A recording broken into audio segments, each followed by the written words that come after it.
It is a challenging job market for recent college graduates. The unemployment rate for the first 3 months of 2025 has increased to 5.8%. Employers that might want to hire are facing economic uncertainty propelled by the U.S. tariff policy. Then there's the explosion of artificial intelligence, which can perform some of the work typically tackled by entry-level employees.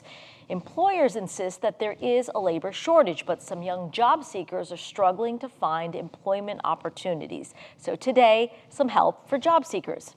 Ethan Evans, a career consultant, says mistakes in the resume could cost job seekers that opportunity that they want. Ethan has reviewed more than 10,000 resumes as a vice president at companies like Amazon. Ethan, welcome.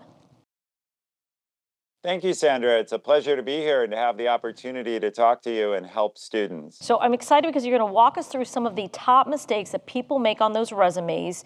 So let's start with the first one, which is this idea of trying to beat these AI resume filters. I think a lot of us think if you don't put the exact right words on there, you're going to get filtered out and no one will ever know anything about you and the fact that you want the job. That's right. Most companies now do use, larger companies anyway, use a resume filter because they're getting so many applications in hard times. It's very common for a company to get several hundred applications, and they try to use automation to get that down to the 5 or 10 they want to look at. This does lead students and recent graduates to spend a lot of time trying to figure out how to get through this filter. A better strategy is any possible way to get around a filter like that, which most commonly means knowing someone and getting being referred to the hiring manager. And that way you bypass the filter. So what I recommend, we can talk about how students can put the right information on their resume, but what you really want to do is spend most of your effort trying to make a connection to someone at the company that can hand carry or recommend your candidacy around the edges of the system rather than going through it. If we talk about how to get through the system, the key there is your resume is still going to end up in someone's hands. So what most people are doing is they're putting a lot of keywords on their resume that say they know certain technologies, or they've used certain tools, or they have precise experience with this kind of marketing or that kind of law. And they're putting that all up at the top. If their resume does happen to pass through the automatic filter because it has all the right words on it, then a very ugly resume that's top is all of this list of what I call alphabet soup, is what gets into the hands of the interviewer. And that may be very unfriendly to them and not look very professional. So what I do advise is if you feel you need to add a lot of keywords, put those at the end of your resume so that when your resume does get through the system, if it does, then the human who is going to hire you still sees a nice professional resume with a skills section at the end that may contain all these keywords. So I read your incredible article in Business Insider, and one of the things that stood out to me was this idea of a lot of us mistakenly highlight the role that we had at our previous positions instead of the results. Explain to me why that is such a critical mistake. Yeah, absolutely. So the single most common thing I see in resumes I've reviewed, both when I was hiring and now as a coach when I'm helping people write them, is we automatically talk about what we've done, but we don't often connect that to why it mattered. And so we'll say, I did work on this project. I was a project manager, or I come from a software background. I wrote software code that went into this feature that maybe my company built, but I don't end up tying that back to value. And if you think about why someone is hiring, they do have work that needs to be done, but they're normally hiring someone to try and solve a problem they have. They need more sales. They need to attract more customers to their product.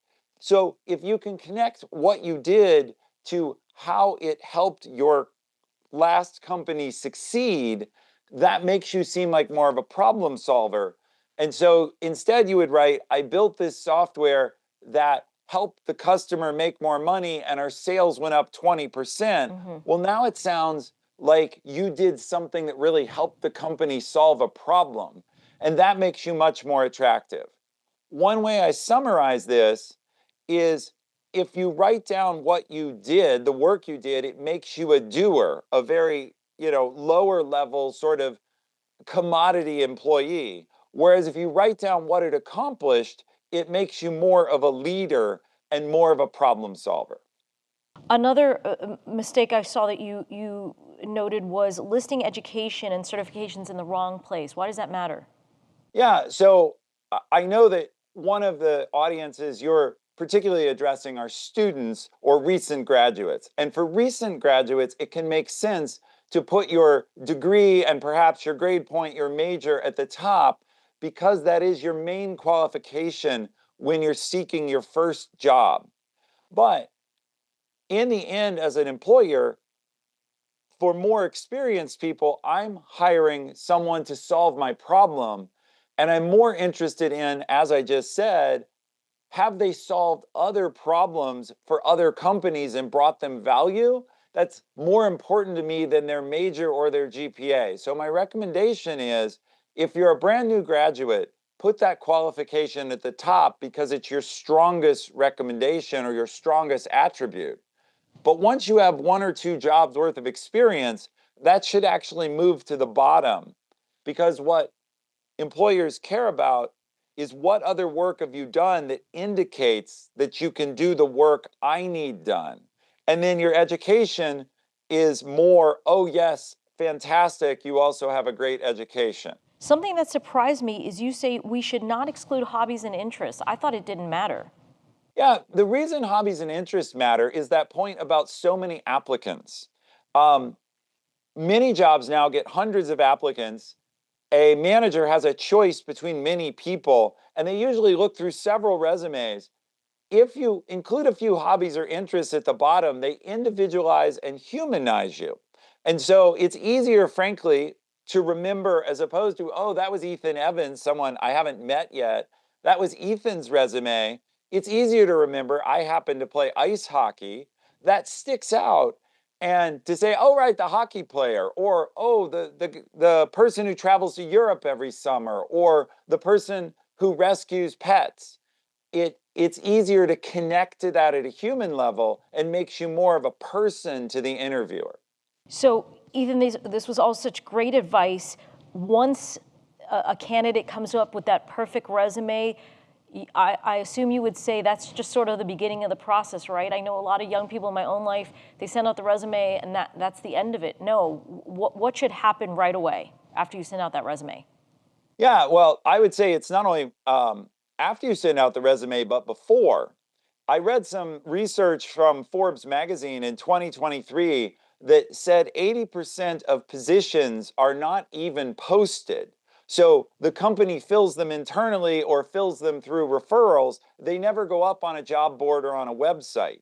So while it is great to have a good resume, it's also true that nearly 80% of jobs come from having a reference. And so it's much more effective after you get a good basic resume to spend your time working through your family, your college classmates, other past colleagues or employers, and reaching out and talking to people about, do you know a place I fit? Who can you introduce me to?